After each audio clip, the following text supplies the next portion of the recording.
जय श्रीराम मित्रांनो, नमस्कार सगळ्यांना। तर आपण काल जिथं थांबलो होतो तिथून पुढे चालूया आता।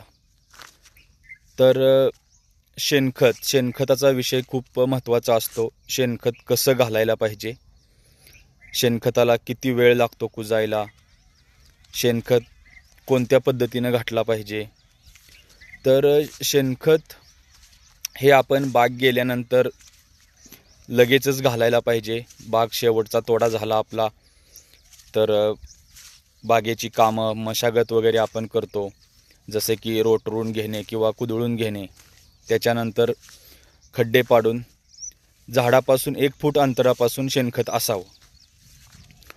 तर शेणखत वाळलेलं असावं। महत्त्वाची गोष्ट म्हणजे शेणखत वाळलेलं असल्यानंतर ते कुजायला चांगलं सोपं जातं आणि शेणखताबरोबर वरखत घालणं पण महत्त्वाचं आहे। तर शेणखत आपण घातल्यानंतर शेणखत मातीमध्ये चांगलं मिक्स झालं पाहिजे। मातीमध्ये जर चांगलं मिक्स नाही झालं, कारण माझा अनुभव मी सांगतो, कारण यावर्षी माझ्या बागेमध्ये शेणखत घातलेलं आहे तर त्याच्यामध्ये मातीच मिक्स नाही झालेली।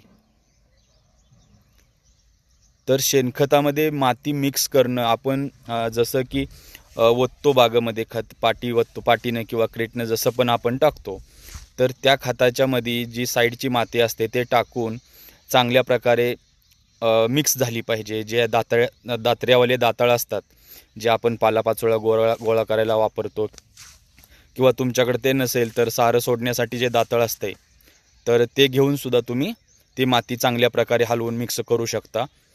आणि त्याच्यामध्ये वरखत घालणं पण विसरू नका।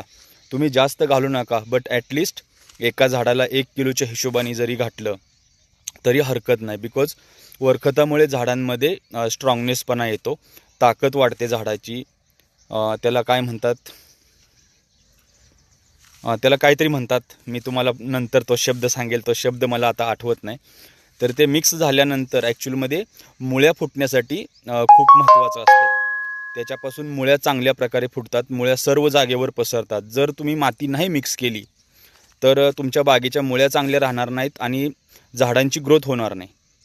तर त्यासाठी शेणखत घातल्यानंतर शेणखतामध्ये माती नक्की मिक्स करा आणि वरखत घाला आणि त्याला चांगलं भिजू द्या। घातल्यानंतर कमीत कमी 5 ते 6 तास ते भिजलं पाहिजे। 2-3 वेळा त्याला चांगलं पाणी सोडा। Thank you so much. आपण भेटूया पुढच्या व्हिडिओमध्ये।